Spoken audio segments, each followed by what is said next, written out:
Desde el Closet Podcast. Un espacio para todas las voces. Porque todos tenemos algo que contar.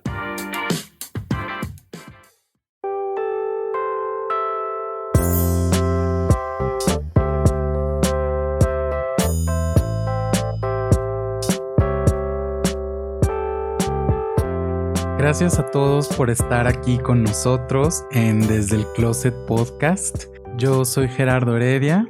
Yo soy Héctor Sandoval. Qué alegría compartir con ustedes esta nueva historia. Estamos seguros que la van a disfrutar igual que nosotros. Así es, estamos muy contentos el día de hoy, abriendo una nueva temporada con una entrevista. Ya les estaremos contando a quién tenemos hoy de invitada. Queremos darles las gracias primero por seguirnos durante las 2 temporadas anteriores y escuchando todas esas historias tan maravillosas de personas tan lindas que han venido a compartirnos aquí su vida, que nos han abierto las puertas de su closet, así como nosotros les abrimos las puertas del nuestro. Abrimos las puertas simbólicas porque ahora ya no existe ese closet que siempre va a estar en nuestro corazón, pero bueno, ese espíritu sigue aquí. Antes de iniciar esta conversación, te invitamos a que nos sigas en nuestras redes sociales y nos compartas cuál de todos los closets te cautivó más, con cuál te identificaste y por qué. Recuerda que estamos en Instagram como Desde el Closet Podcast, todo junto, y en Twitter como Desde_el Closet. Y bueno, para que este proyecto llegue a más personas, por favor, si nos escuchas en Apple Podcast, te pedimos que nos dejes una reseña y si es posible nos califiques con 5 estrellitas. Y recuerda que nos puedes escuchar en tu plataforma favorita, las más conocidas: Amazon Music, Google Podcast, Spotify, TuneIn, Anchor FM, Stitcher, Podcast Generation y iVoox, entre otras. Así es, y sin más preámbulo, les queremos platicar con mucha alegría, con mucho orgullo, que hoy estamos de manteles largos. Muy largos. Sí, ya no cabe el mantel aquí en este escritorio de donde les estamos grabando. De verdad que es una sorpresa, es una grata emoción que sentimos de tener frente a nosotros a Rocío Coffin. Se las presento. Hola, Rocío. Hola, ¿qué tal? Yo feliz de estar aquí con ustedes, muy emocionada. Qué bonita bienvenida. Muchísimas gracias. Se los agradezco de todo corazón. Eso y más te mereces, Rocío. Muchas gracias. Qué alegría tenerte aquí. Sé que vamos a tener una plática muy amena y muy surrealista, llena de colores, llena de emociones y de mundos que a veces no imaginamos, pero que están muy cercanos. Sí, así es. No, muchas gracias a ustedes por invitarme a su programa y a todos los que nos están escuchando. Muchas gracias. Así es. Hoy está aquí con nosotros Rocío Coffin y nos está abriendo las puertas de su closet para desentrañar un poquito aquí su vida, todo lo que ella hace, que está siempre lleno de luz, que tuvimos la fortuna y el gran honor de estar en su estudio, y es un lugar maravilloso. Es un lugar que de verdad te conectas con muchos mundos que no tienes idea que existen, pero que ahí te das cuenta de que sí, ahí están, y que aunque no los veamos en este mundo material, en algún sueño los habremos visto, ¿no? Es un lugar maravilloso, hermoso, y muchas gracias, Rocío, por habernos invitado a tu estudio. Al contrario, gracias a ustedes. Y bueno, Rocío, como ya teníamos algunas dinámicas en este podcast, siempre les hacemos una pregunta, y el día de hoy que estamos estrenando esta nueva temporada con una entrevista aquí contigo, te vamos a hacer esta pregunta que es nueva y lo notarán las personas que han escuchado las temporadas anteriores. Queremos saber qué diría de ti tu closet si pudiera hablar. Yo creo que diría que ha valido la pena todo lo que has hecho. Creo que ha valido la pena perdonar, reencontrarme con muchas personas valiosas para mí, conocer en el camino también gente muy, muy valiosa que han sido y son amigos entrañables, y que aquí estamos para lo que sigue. Wow, es una palabra muy fuerte. El perdonar es algo maravilloso y que si uno lo hace, de verdad te sientes liberado.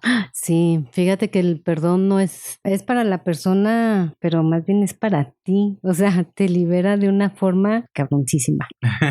Tú puedes usar las palabras que tú quieras. Bueno, sí, te liberas de una forma cabroncísima. Es una maravilla, es una bendición. Sí. Y bueno, no sé por qué dije lo que dije, pero me salió del corazón. Salió de tu closet, Rocío. Eso es lo importante. Por Sí, eso ¿verdad? dijimos, si tu closet pudiera hablar, mira. Cielos, sí, ya vi.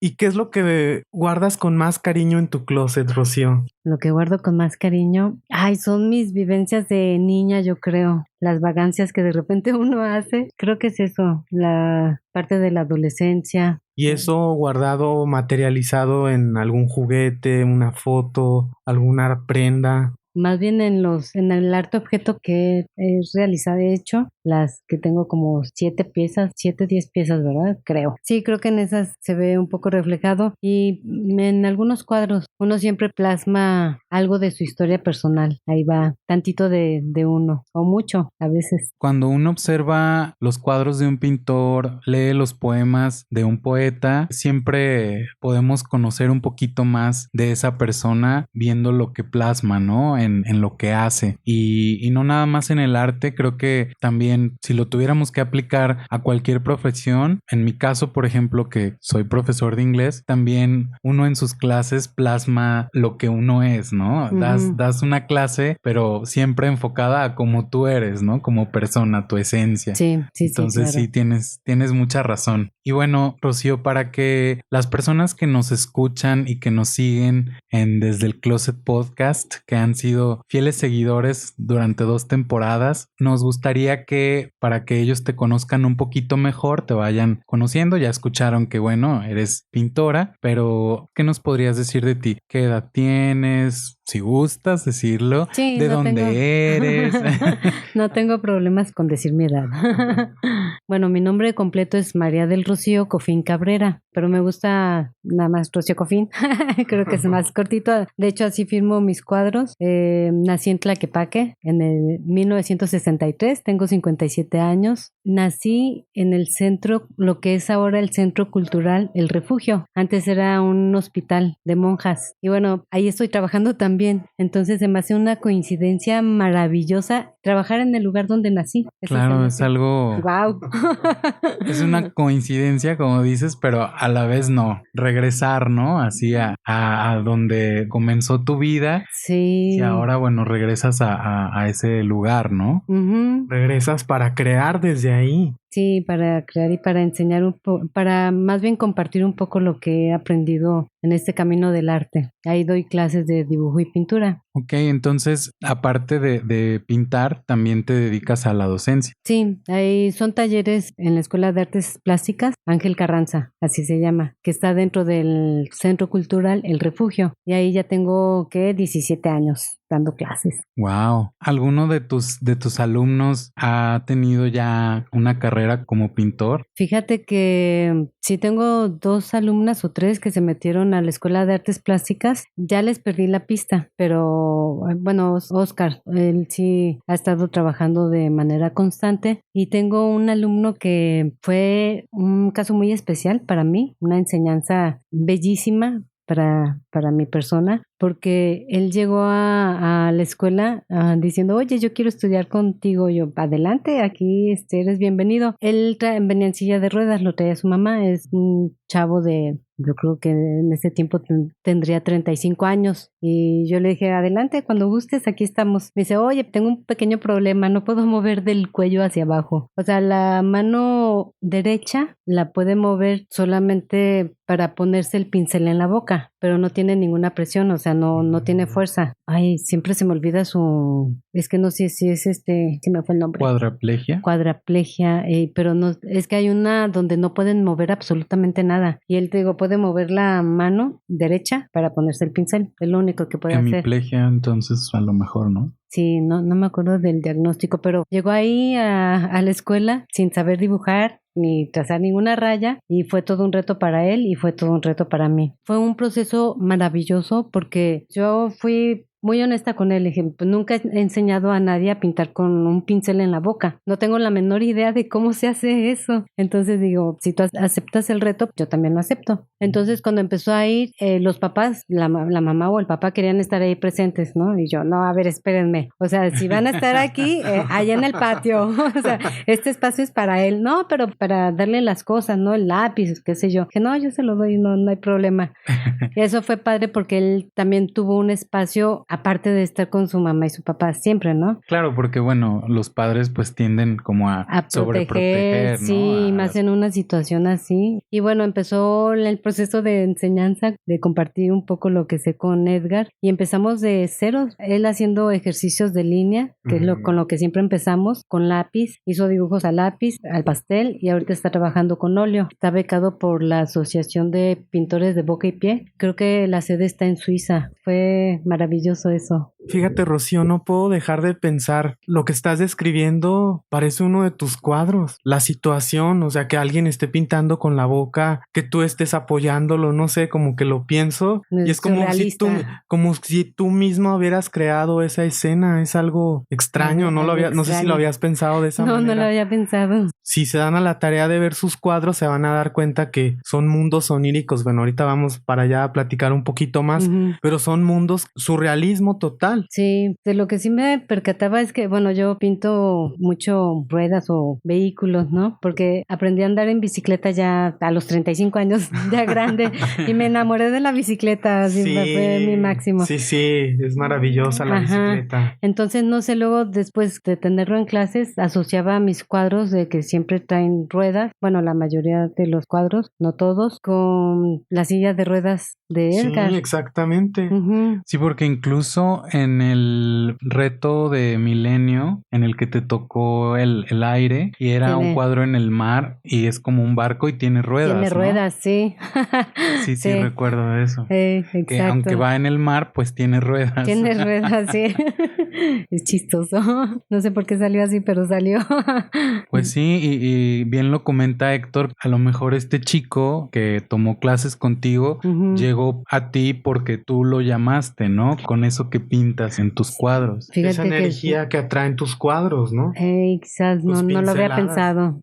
Claro, porque todo lo que uno crea atrae algo. Empiezas a conectar, ¿verdad? Exactamente. Como si lo viéramos de manera burda, como un imán que atrae. Sí. Mira, no lo había pensado así. Sí, a lo mejor este chico llegó a ti porque la vida dice, bueno, entonces, a ver, si tú lo plasmas en tus cuadros, ahora va en la vida real, en la vida real, ¿no? Fue padrísima la experiencia. Después les muestro cuadros de él y es muy bueno. O sea, ha logrado una técnica impecable de óleo, porque de repente iba gente a visitar el taller de la escuela y pensaban que yo le hacía los trazos, que yo dibujaba, le hacía los dibujos en el lienzo y no, él hace todo solito. Entonces comenzó con estos ejercicios que comentas de líneas como para que él empezara a soltar el pincel y entonces ya él se fue de ahí, ¿no? Sí, fíjate qué chistoso. Hay gente que piensa que le gusta mucho o le llama la atención pintar y se quieren brincar la cuestión del dibujo, pero el dibujo, después lo que aprendes a manejar con el dibujo se traduce, bueno, no sé si es adecuada esta palabra, a la hora de pintar. O sea, la presión del pincel sobre el lienzo. La movilidad. Ajá, exacto, te sirve muchísimo, se refleja. La flexibilidad de la mano, cómo inclinas la mano. Ajá, cómo presionas tu pincel de una forma muy sugerida, muy tenue a una forma más, se me fue la palabra. ¿Duro? Sí, más fuerte, más duro, con más decisión. Es que son diferentes presiones que puedes ejercer a la hora de dibujar con un lápiz o un carbón o pastel. Con un pincel es lo mismo. La presión que ejerces sobre el lienzo o el soporte que estás trabajando se refleja, pues. Ay, no sé si ya me hice bolas o... No, de hecho sí quedó muy claro. Sí. Sí, digo, nosotros no nos dedicamos a eso, pero sí creo que quedó bastante claro que dependiendo de lo que quieras dibujar, tienes que hacer como algún trazo, como cargado, el lápiz o el pincel, o un poco más suave, ¿no? Sí, ajá, exacto. Sí, así mero. Y bueno, Rocío, ya que hablamos un poquito acerca de tus cuadros, primero que nada, cuéntanos cómo comenzaste a pintar. Bueno, mi papá fue pintor, fue un artista plástico muy importante para la plástica jalisciense y verlo trabajar en el taller, ahí en la casa, él tenía su taller al fondo de la casa, estaba separado de lo que son los cuartos y la cocina y todo eso, ¿no? Y para mí fue como muy natural ese mundo, O sea, yo siempre nací con viéndolo pintar, los pinceles, el olor a aguarrás, los tubos de pintura y solito se fue dando. Yo me acuerdo que cuando tenía como 8 años me regaló un estuche de acuarelas y unas invitaciones para que por la parte de atrás dibujara algo. Y me acuerdo que me fui ahí al lavadero, hay un escaloncito y ahí me puse a hacer una acuarela de una fachada y ¡ay, me encantó! O sea, se me hizo mágico, digo. Yo veía la fachada de la casa que había hecho con acuarela. ¡Ay, se me hacía increíble! Porque como de un papel en blanco puede surgir vida, pues para mí fue contundente ese momento porque ahí fue cuando decidí que iba a ser pintora. Sí, ahí se define tu historia y lo que ibas a hacer ahora. Sí. Pero entonces, ¿tú consideras, Rocío, que eso ya lo traes en tu persona desde que naces? Como ese talento, ese don. Fíjate que, o sea, yo pienso que pueden ser las dos cosas. O sea, lo puedes traer ya de nacimiento o puedes no tenerlo, pero a lo mejor sí cierta facilidad que si tú eres disciplinado y perseverante puedes llegar a realizar cosas muy buenas, porque muchas veces tienes el talento, pero como se te hace muy fácil a veces hacerlo, lo desperdicias, o sea, no le pones las ganas, la disciplina, la perseverancia que se necesita para hacer algo bien, pues. Porque lo que platicábamos antes de comenzar, que a veces las cosas o los proyectos salen en 5 minutos, pero en esos 5 minutos tuviste que trabajar muchas horas donde no salía absolutamente nada. Uh-huh. Y supongo que esa es la disciplina de la que estás hablando, de trabajar a veces sin crear absolutamente nada que te satisfaga. Ay, sí, creo que de eso se aprende más, de las cosas que no te salen, de los fracasos. Ay, porque a veces, no sé, algún cuadro empieza a atorarse la cuestión de la composición o del color o de la forma, no fluye. Entonces, tienes que saber manejar esa frustración. Ay, sí. Y bueno, seguirle y aprender, ¿no? O sea, seguirle y aprender de eso, porque, ay, sí cuesta mucho trabajo. A veces uno piensa que lo sabe todo y no. No, nunca dejas de aprender. Aprendizaje constante. Ajá. A lo que uno se dedique, diseño, fotografía, diseñar ropa, lo que sea, siempre está ese momento de frustración, pero luego viene la resolución, que eso se siente riquísimo cuando resuelves. Sí. ¿Y has roto algún cuadro que digas, lo detesto, no me gusta, no lo quiero ver? No recuerdo haber hecho eso. Me acuerdo que hice un cuadro de acrílico de un perfil cuando apenas empezaba, los colores de mi papá, que mi papá maneja colores muy puros. Y bueno, llegó mi medio hermano y me dijo que era una porquería. Me dijo, es el cuadro más espantoso que he visto en mi vida. ¿Y qué sentiste? Tu corazón se rompió en 1000 pedazos. Sí. No, fíjate que fue brutalmente sincero. Ay, sí, ni para dónde hacerme. Luego, cuando se fue, dije, ay, sí es cierto. No sé qué le pasó a ese cuadro. Yo creo que sí lo tiré o lo borré y lo volví a hacer. ¿Lo tienes por ahí arrumbado? No, ya no lo tengo. No, eso fue hace, como 30 años, yo creo. 35. Entonces, comentas que lo primero que pintaste fue una fachada y en este caso era un perfil humano. Sí, era un perfil. Y entonces, ¿qué era lo primero que pintabas? ¿Personas, objetos, paisajes? No, fíjate que yo desde que empecé a trabajar ya en mis alucines, siempre me conecté con el surrealismo, porque mi medio hermano, hijo del primer matrimonio de mi papá, que era, no sé, como 20 años más grande que yo, él dibujaba, era surrealista, y yo lo veía trabajar ahí, de una hoja en blanco salía un mundo maravilloso. Él trabajaba con tinta china, canutero, y puntillismo y pincel seco. Entonces, creo que fue una gran influencia para mí. Y yo empecé a trabajar con mis alucines, por así decirlo, haciendo dibujos con grafito. Ahí fue cuando empecé a trabajar mis cosas surrealistas. No conocía a Remedios Varo. Me acuerdo que en ese tiempo, como mi papá era maestro de pintura y para mí era máster, era mi ídolo, mi papá, a mí me daba pena que viera mis dibujos, entonces los escondía. Sí. Los escondías en el closet. Los escondía para que no te dijera que eran una porquería. Ay, ya sé. No, y bueno, se los di a una amiga para que me los guardara, para que mi papá no me los fuera... ¿En serio? En serio, te lo juro. Y esta amiga, Rocío. ay, sí, ya sé. En las ondas que se mete uno por, Sí. por no tener la autoestima bien puesta. Mira, que tú en vez de que te escondieran las cartas del novio, pedías que te escondieran los dibujos. Los dibujos, ándale, sí es cierto. No, y esta amiga, bueno, puso esos dibujos abajo de su ventana, llovió y se humedecieron muchos. Entonces me los regresó y me dijo, ¿sabes qué? No te los puedo guardar porque mira lo que pasó, qué pena, ¿no? Entonces los dejé en la casa, según yo, escondidos y mi papá los descubrió. Y cuando los descubrió me dijo, ay, sí, yo con un montón de... Sí me daba pena porque te digo que para mí él era máster. Y me acuerdo que me dijo, ay, mira, tú andas en el mismo canal que Remedios Varo. Me dijo, seguramente no la conoces. Y yo, no, pues no. Y ya me dice, le voy a pedir un catálogo a un maestro de ahí de artes plásticas, que era donde daba clases mi papá, ahí en la UDG. Después me le enseñó un catálogo de Remedios Varo. Yo cuando lo vi dije, wow. Sí, andábamos en el mismo canal. Fue una gran influencia para mí. Sí, me encantó. ¿Y tu primer surrealismo, ese que nos estás platicando que dibujabas, de dónde venía? Pues de la imaginación y de mis vivencias personales. Yo creo que a todos nos ha pasado algo de niños que no puedes como de repente digerir o canalizar o entender, ¿no? Y hablarlo, ¿no? Y hablarlo, sí, que viene siendo un parteaguas en tu vida, ¿no? No sé si a ustedes les pasó que, bueno, hay una parte en tu vida que sucede algo muy fuerte, pues, y te rompe algo, te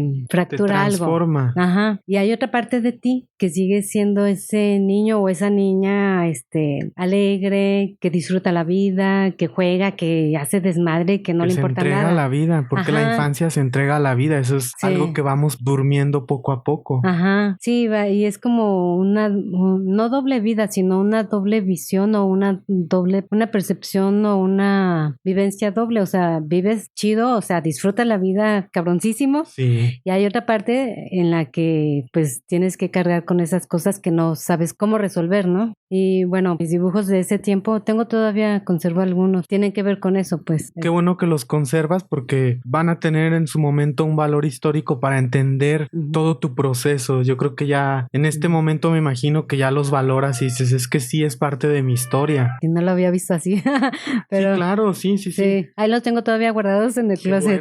Qué bueno, en el closet, mira, si guardas algo. Sí. De hecho, en este momento que describías estas vivencias que fracturan algo en tu persona, pero que tú a través del arte lo volvías como a pegar, ¿no? Me recordó como esta técnica japonesa, kintsugi, que pegan con oro, ¿no? Y que es algo hermoso, porque así es la vida, ¿no? Algo se rompe, pero que está en ti pegarlo y hacer algo hermoso de eso, ¿no? Sí, o dejar todas las piezas rotas que no te va a servir de nada. Exacto. Y que tú las pegaste con oro, como en esta técnica japonesa, por medio de tus cuadros, de tus pinturas, de tus dibujos. Sí, ahí sí que el arte es una bendición. Ahí haces catarsis en muchas cosas que te alivian el espíritu. ¿Y tú has pensado, Rocío, cómo es la vida en ese mundo que tú plasmas? Me refiero a la vida cotidiana, porque tú plasmas nada más un momento, pero algo está sucediendo ahí, después algo pasa. Hay un antes y un después. Es como que si tú fueras fotógrafa de esa dimensión. Fíjate qué curioso que lo mencionas, porque yo le decía en una plática a esta Avelina Lesper, precisamente que de repente es como viajar dentro de tu imaginación y encontrarte con seres o con imágenes que tú capturas y que ya les das forma a través del lápiz o del pincel. Sí, de hecho en una entrevista precisamente con Avelina Lesper, yo estoy un poco en desacuerdo con algo que ella afirmó, que decía que son mundos que no existen. Para mí creo que son mundos que existen y tan existen que ahí están en los cuadros y tú viajaste a esos mundos, ¿no? Entonces ahí sí estoy un poquito en desacuerdo porque bueno, a lo mejor para ella no existen o a lo mejor para mí, ¿no? No he estado en ese lugar, pero el hecho de que yo no haya estado en ese lugar no quiere decir que no exista, ¿no? Entonces, a lo mejor tú has viajado a esas dimensiones y que pues uno no conoce, ¿no? Y solamente estamos aquí en este mundo material y no, o sea, no sabemos lo que hay en otras dimensiones, en otros planetas. Sí, claro. Además, tus cuadros dan fe detallada de cómo son esos mundos. O sea, yo creo que son demasiado detallados como para no pensar que son reales. Digo, yo sí los veo muy reales. Para mí sí son reales. A mí me seduce la idea de pensar que sí existen y que el cuadro está viendo al espectador, porque la mayoría de mis cuadros la mirada está hacia el espectador, o sea, hacia, ahí no sé si decir hacia el frente, pero bueno, está observando, según yo, está observando al espectador como interrogando qué onda con esta realidad, ¿no? Como si nosotros fuéramos el cuadro y ellos nos estuvieran viendo, ¿no? Exacto. Siempre lo he pensado, no sé por qué. A lo mejor son como portales en los que en ese mundo, en esa dimensión, ellos nos están observando a nosotros y tú simplemente abres ese portal, ¿no? Y les das la oportunidad a ellos de conocer nuestro mundo, ¿no? Ajá, así como lo dijiste, Gerardo, así exactamente lo que, tal cual como lo dijiste, es lo que siempre he pensado. Es uno de mis alucines, quién sabe si sea. No, yo creo que sí tiene mucho sentido. Sí, tiene mucho sentido. Fíjate que me conecto con eso que dices. Yo cuando he llegado a ir a un zoológico, siento lo mismo, que los animales nos observan a nosotros en lugar de nosotros a ellos, ¿no? Ajá. El zoológico es un lugar donde ellos ven el comportamiento humano, ¿no? Cómo nosotros nos comportamos en un zoológico dice mucho de nosotros y de nuestra esencia. Sí, creo que sí. Porque hay personas que arrojan piedras o que se burlan de los animales y es algo muy triste, ¿no? Sí. Entonces creo que en un zoológico es la mejor manera de conocer a una persona. Si la llevas ahí y ves cómo se comporta. Sí. Mira, es un cuadro surrealista también, ¿eh? Sí. Ándale. Suena una imagen hecha por Rocío. Ándale, voy a tomar nota. Sí, claro. Ya luego nos enseñas el resultado. Claro que sí. El zoológico humano observado por el zoológico humano. Ándale. En estos personajes que tú plasmas, Rocío, ¿han regresado a ti en algún sueño o en algún alucín, como tú le llamas? Bueno, sí, de repente he tenido sueños muy especiales. Bueno, recuerdo ese sueño donde yo atravesaba una puerta de madera que era enorme, yo creo que de 10 metros de alto por 8 de ancho, y al atravesar, atrás de mí era pura tierra y eran piedras y estaba oscuro. Al atravesar la puerta había dos seres a mi lado, era una bestia, o sea, bueno, los dos eran una bestia, pero se supone que era Dios. Fue muy alucinante, era Dios representado por dos bestias, tenían la cabeza abajo en el piso, no sabría cómo describirlo, pero estaban precisamente hablando de que este mundo ya no estaba funcionando y yo veía, había una como abismo donde estaba el mar, un mar enorme, y estaba el universo, estaba todo lleno de estrellas, se veían galaxias, estrellas, y ellos no me veían porque aparte eran enormes, o sea, yo era una pulga ahí, ¿no? Eras una visitante de otra dimensión. Ándale, no, y de por sí estoy chaparrita, pues ahí más. Y te digo, no me veían, pero escuchaba yo el diálogo que tenían entre ellos, que era uno, estaban diciendo que no estaba funcionando ya el mundo y empezó, uno decía que tenía que recoger el mar y el del lado derecho, izquierdo de mí, levantaba la mano, su brazo, nunca se me va a olvidar la forma de la mano tan plástica, tan etérea, hacía un movimiento envolvente y el mar se empezaba a envolver, o sea, a enrollar como si fuera una alfombra, no sé, fue alucinante, ese sueño ha sido uno de los más alucinantes que he tenido. Y veía el infinito del universo, también la eternidad. Fue de esos sueños que tienes muy reales, muy vividos y fue una experiencia muy, muy, muy bella. ¿Y lo dibujaste o lo pintaste? Fíjate que no, ese sueño lo he tenido como intacto. Para mí fue, no sé, haber entrado a una dimensión, no sé por qué, y ver esa escena tan mágica, tan misteriosa, tan enigmática, que me es como difícil describirla, todo lo que sentía, la atmósfera que se sentía, fue padrísimo. Pues deberías pintarlo, Rocío. Sí, ¿verdad? ¿Sabes? No, nunca lo he intentado. Se me hace que podría ser un sacrilegio, no sé, no sabría cómo representarlo, fíjate. Y al pintar esos mundos, hace rato que estábamos hablando de piezas como imanes, de piezas que atraen otras cosas, ¿a tu vida ha llegado algún tipo de persona personaje, más bien situaciones surrealistas? O sea, ¿has vivido alguna situación que se parezca a la de tus cuadros? Sí, yo creo que la experiencia que tuve de niña, que me fracturó algo, algo de Sí. adentro, sí que sería complicado platicarlo, pues. Y aparte, la experiencia, la vivencia de familia en la casa también fue muy especial porque mi papá era un intelectual, leía, devoraba libros. Él nació en Estados Unidos, mi abuelita fue polaca y mi abuelito irlandés. Mi papá, después de la Segunda Guerra, porque estuvo en la Segunda Guerra Mundial, se viene a vivir a México, primero a San Salvador. De San Salvador se vino aquí a México, conoció Tlaquepaque y se enamoró. Pues como no, es bellísimo. Ay, sí, ya no se quiso mover. Nos platicaba que cuando regresó de la Segunda Guerra Mundial se metió a estudiar en San Francisco, en la Instituto de Bellas Artes, y le iban a publicar un libro de poemas que finalmente rompió. O sea, después de la guerra lo rompió. Pero bueno, mi papá al fondo de la casa tenía su taller, escuchaba música clásica y escuchaba jazz. Y muy de repente escuchaba saetas española o música hindú. Por lo general era escuchar a Bach, a Mozart, a Beethoven y así, ¿no? Y acá en la cocina, mi mamá nada que ver. O sea, mi mamá nació en un pueblito, en Ayotlán el Grande, creo que se llama. Sí. Que ahora se llama Ayo el Chico, pero creo que se presta al bur. Pero se crió en Ocotlán. Ella, o sea, sus papás nunca la metieron a la escuela. Venía de gente muy, muy, muy pobre. Mi mamá sí que pasó muchas penurias. Nos platica, bueno, haciendo un paréntesis que a mí se me hace muy fuerte, decía que mi abuelito dice que los llevaba a veces de rancho en rancho. Era muy inestable, ¿no? Y dice mi mamá que había una vez que, no habían comido nada. No tenían ni un quinto para comprar nada de comida y que vio una cáscara de plátano en el camino y se la comió, o sea, se la devoró y dice, me supo a gloria esa cáscara de plátano. Imagínate, uno a veces desperdiciado que no aprecia lo que tienes. Y bueno, ahí se conocieron mi papá y mi mamá, se llevaban 30 años.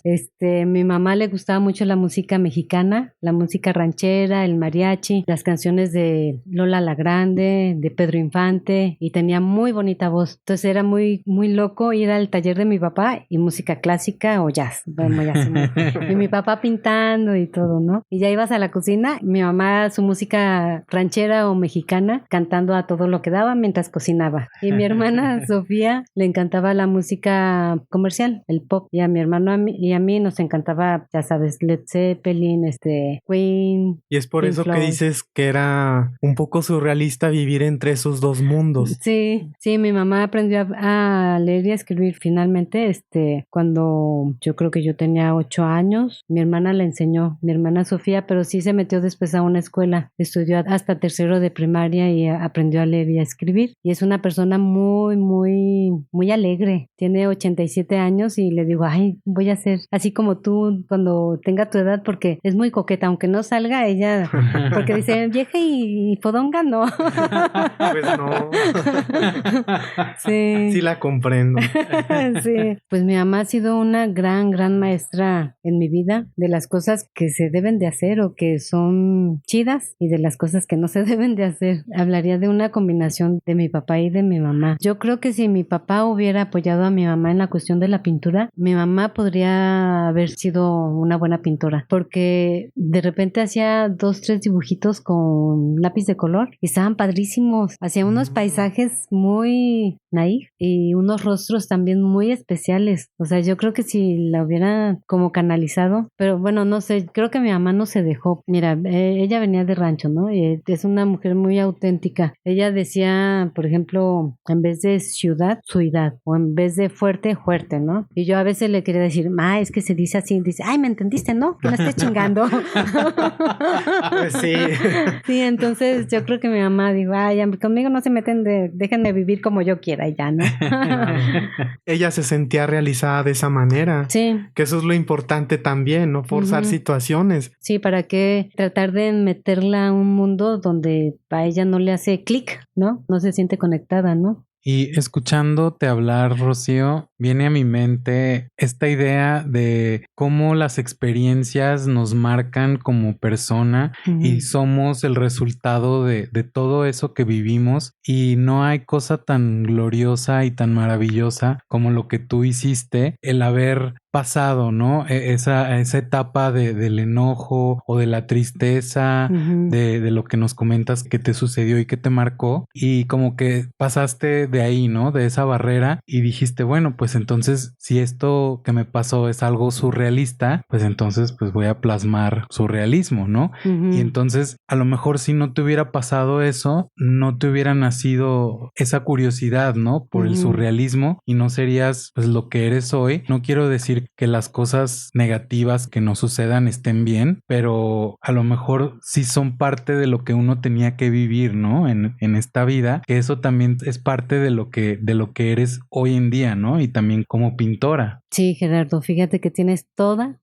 la razón. No es que uno lo desee, como tú dices, o sea, que te vaya mal o que pases situaciones complicadas, pero eso te va formando como persona, va enriqueciendo tu mundo interior, aprendes muchísimo. Todos tenemos nuestra sombra, ¿no? Si te quieres atorar en las cuestiones negativas, amargarte la vida por esas vivencias, pues ya es tu elección, ¿no? Pero definitivamente sí, las situaciones que uno pasa te hacen lo que eres en el momento presente. Tu arte, a pesar de que en apariencia es oscuro, yo lo encuentro bastante luminoso. Hay bastante claridad en tu arte, a pesar de Qué ser bueno. oscuro. Ah, qué Como que es chido. una dualidad ahí oculta que Ujú. solamente observando el cuadro detenidamente te das cuenta de ella. Ujú. Y de verdad te felicito por eso, por esa sensación que causa. Aunque Ujú. tu paleta es ocre, es de colores Tierras. oscuros, colores terracota, Ujú. hay luz ahí y mucha. Precisamente de lo que estás hablando ahorita, Ujú. de cómo esa oscuridad también se puede tornar luz. Sí, es que son necesarias las dos, tienen que existir porque si no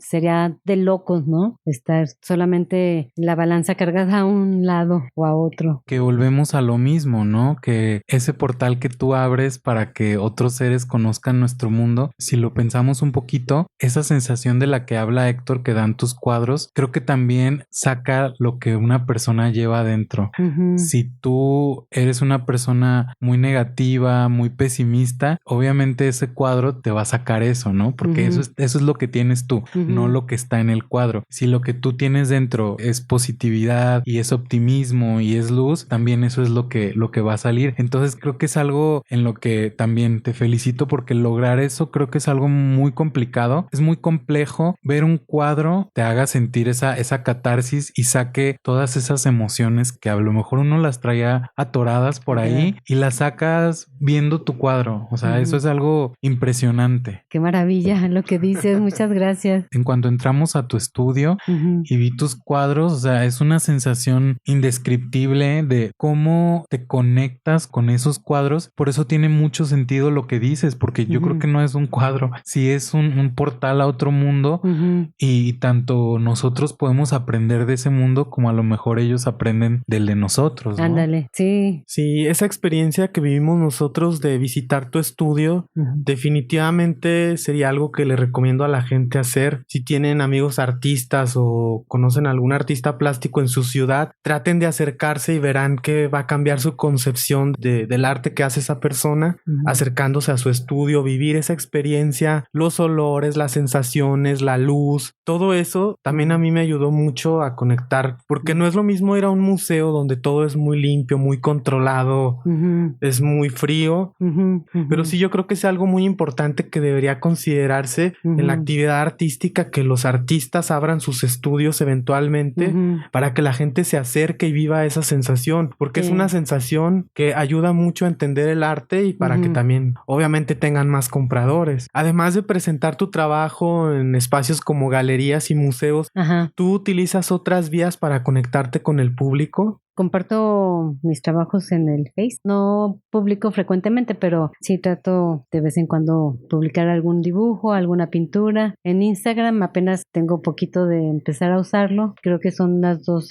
¿Podrías compartirlo para que la gente conozca tu obra? Sí, claro. Estoy así como Rocío Cofín. Rocío lo puse sin acento en el Face. Cofín se escribe, lo voy a deletrear. Sí. Es C de casa, O de oso, F de foco, otra vez F de foco, E de eco, otra vez E de eco y N de niño. Y en Instagram estoy igual. Siempre digo lo mismo, pero espero ahora sí cumplirlo, participar más en esas redes sociales, mostrar más mi trabajo. Sí, porque de verdad que vale muchísimo la pena todo lo que haces. Digo, yo te lo comenté ese día en tu estudio. Yo quería salir de ahí como comprando 3 o 4 cuadros.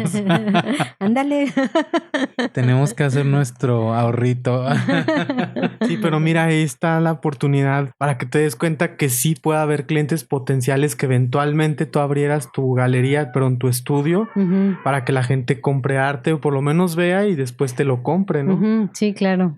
Eso estaría bien. Aunque, bueno, me encanta más la idea de no pensar un poco, digo, tanto en eso y más bien crear o pintar, trabajar. ¿Cuánto Sí. tiempo al día pasas trabajando? Es relativo. Venía yo trabajando de una manera obsesiva. Trabajaba muchísimo. Había fines de semana que me la pasaba trabajando, no sé, desde las 9 hasta las 12, 1, 2 de la madrugada. Y ahorita ya le bajé. O sea, ya le bajé un poco. A veces no voy al taller. Trato de ir siempre. Dibujo casi diario. Pinto ya un poquito más relajado. Una por cuestiones de salud, pues porque tengo operados los 2 hombros y tengo problemas con el cuello. Por eso le tuve que bajar, pero no te sabría decir, como también doy clases, entonces generalmente, no sé, estoy en el taller de 4 a 8 o a 9 de la noche, a veces hasta las 10 de la noche, o hay veces que no voy 2 días seguidos y ya después otra vez empiezo a ir. Sí, ya estoy un poco más relajada,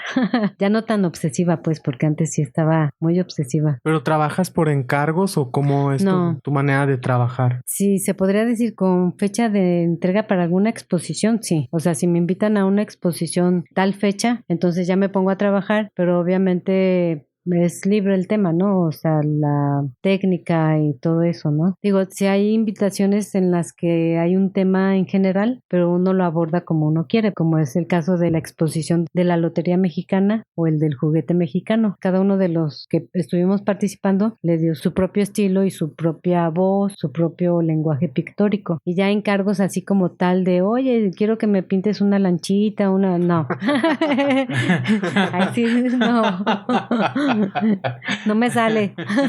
O sea, tiene que ser algo que tú crees y ya que la gente te lo compre. Ajá, sí. Ah. Mejor pintarlo y ya después compartirlo. Y ya si sale comprador, qué padre. Y si no sale, también qué padre. Porque yo creo que también les pasa a ustedes si escriben y eso. El placer de hacerlo o sea, no tiene precio. Hablando de tus cuadros, Rocío, ¿hay alguno que le tengas un cariño muy especial y cuál es la historia detrás de ese cuadro? Pues serían 2. Uno que se llama Resumen de Otoño. Tomé el título de un poema de Cortázar, Resumen de Otoño. Ese cuadro mide 1,75 de alto por 85 de ancho. Es un óleo y es una figura femenina que está sin brazos. Parte de su cuerpo son como raíces o como ramas que están floreciendo y están contenidas en una especie de maceta que tiene de metal, que aparte tiene un candado, y a su alrededor hay flores, bueno, o sea, especie de flores que más bien son relojes que están marcando, según yo, en mi imaginación, el tiempo pasado, el presente, el futuro, diferentes tiempos. Tiene mucho significado porque a pesar de, a ver si lo explico bien, porque muchas veces es complicado tratar de explicar algo que a veces se hace de manera intuitiva, aunque vaya mucho de uno, pero como dejas fluir de ahí el pincel y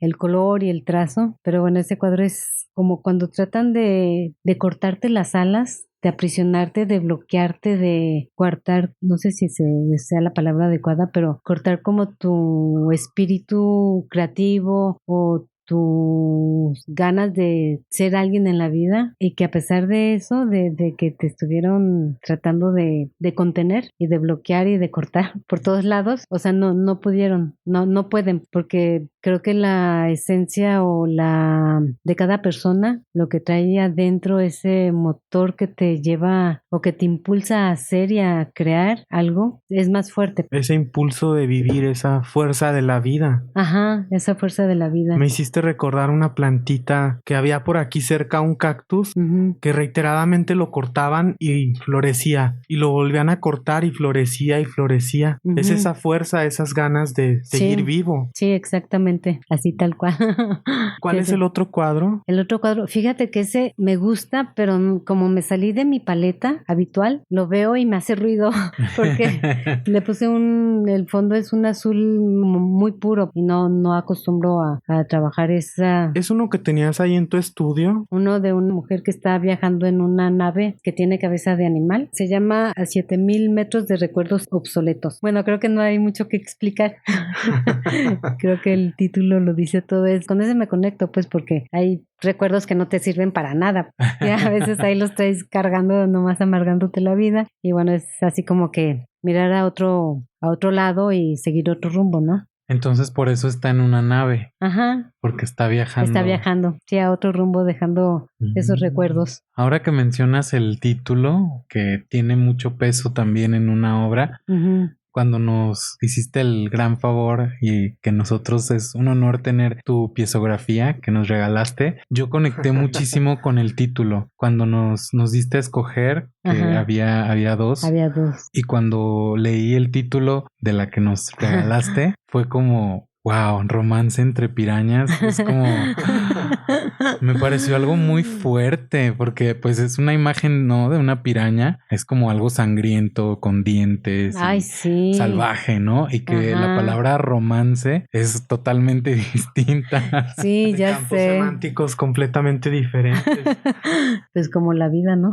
Sí, sí, por eso me encantó así el título y porque bueno, era difícil escoger entre dos piezas tan hermosas. Lo que me impactó fue el título y dije, esta mera. Y a mí también me gustó cómo quedó esa piezografía. Sí, que es un proyecto muy interesante que usaron la paleta de otro pintor.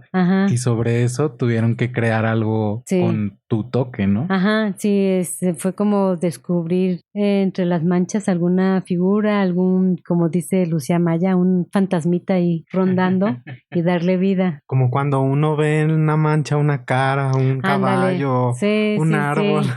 Sí. Ese juego es padrísimo. Ay, sí. Divertidísimo. Pues mira, ya es parte de la colección de aquí de Desde el Closet Podcast. Qué honor. Del muro del arte de Desde el Closet Podcast. No, padrísimo, no, qué honor que esté aquí. Muchas gracias. No, pues gracias a ti, Rocío. Es de verdad el honor para nosotros que hayas tenido ese detalle tan lindo de regalarnos esa piezografía y que bueno, no, en ese momento era la primera vez que nos veías. Entonces esas cosas que salen del corazón son las más valiosas, ¿no? No, son un placer. Momentos muy especiales, mágicos como este que estamos viviendo en este momento, que nos llevaste en tu nave por mundos oníricos, por mundos ocres, pero también luminosos. Te lo agradezco mucho. No, al contrario, muchas gracias a ustedes. Ya están a punto de cerrarse las puertas de este closet, solo por el día de hoy. Pero antes de que se cierren, queremos invitarte a que saques una carta del tarot. Cielos. Y vamos a ver qué es lo que esa carta te comunica. Entonces, bueno, la que tú quieras, Rocío. Tú pues sácala. La que salga, ¿verdad? Sí. Es el caballero de espadas. Ándale. De hecho, pues sí, tiene mucho sentido porque las espadas en el tarot representan todo lo mental, todas las ideas, los sueños, esos como tú le llamas y me encanta esa palabra, los alucines. Todo eso es representado por las espadas en el tarot y si te fijas en ese personaje está viajando al pasado. Entonces es justo lo que estamos hablando de cómo tu pintura refleja tu pasado y lo que tú eres y lo que decíamos, que las vivencias del pasado plasman esas ideas del presente, ¿no? Y del futuro y de esos relojes que hablabas también en las flores, que son esa nave que viaja al pasado y al futuro y al presente, y las flores también marcan los tiempos de pasado, presente y futuro. Lo mismo en esto, ¿no? Que como eso que nosotros conectamos de nuestro pasado, todas esas vivencias, podemos traerlas, esas ideas al presente y al futuro, pero sin que nos hagan daño, ¿no? Ya claro. digeridas, digamos. Sí, ya en otra sintonía. Y en la carta ese caballero, si lo vemos de manera surrealista, esa espada en realidad es tu pincel. Tú tomas del pasado, vas a beber de esa copa del pasado y lo transformas y lo traes al presente en piezas hermosas. Ay, muchas gracias. Es mi arma de batalla. Exactamente. El pincel. Tu pincel. Sí. Ese caballero galopando a toda velocidad para que no se le vaya esa idea, ¿no? Del pasado y que la pueda utilizar para ese cuadro que vas a pintar en el presente y que va a estar para la posteridad en el futuro, ¿no? Wow. Me encanta. No podrías haber sacado otra mejor carta, Rocío. Ay, pues muchas gracias. Antes de que las puertas de nuestro closet se cierren definitivamente por hoy, ¿cuál es la canción número 1 en la banda sonora de tu vida en este momento? En este momento, bueno, una que se me hace muy divertida, que se llama Bolero Falaz, de Los Aterciopelados. Se me esa es buena. Ay, sí. Se me hace alegre buena. y divertida. Sí, como que pone de buenas, ¿no? Sí, esa me gusta mucho. Muy bien, la vamos a agregar a nuestra lista de reproducción en YouTube. Recuerden que la pueden encontrar como Desde el Closet OST. Así es, si quieren conocer un poquito más de Rocío y de la banda sonora de su vida, escuchen la canción que nos acaba de mencionar, que por cierto sí, me encanta. Te describe bastante bien, Rocío. ¿Sí? Te veo y digo, sí suena. Sí. Pues bienvenida a esa canción. Y bueno, entonces no nos queda más, Rocío, que agradecerte infinitamente por haber venido hasta acá a grabar con nosotros, a compartirnos un poquito de tu vida, a abrirnos ese closet que a veces no es algo tan fácil de hacer. No, al contrario, muchas gracias a ustedes. Yo encantada de haber estado aquí compartiendo algo de mi vida. Sí, fue una experiencia única el contar contigo en este episodio, abriendo ya formalmente las entrevistas. Inauguras lo que vendrá más adelante, todos nuestros entrevistados en esta temporada 3. Ah, mira qué privilegio. Muchas gracias. No, pues gracias a ti, un gusto. Igualmente, muchas gracias. Espero que no sea la última vez. Esperemos que no. Y bueno, pues recuerden que todos hacemos Desde el Closet Podcast. Un espacio para todas las voces. Hasta pronto. Hasta pronto. Gracias. Adiós.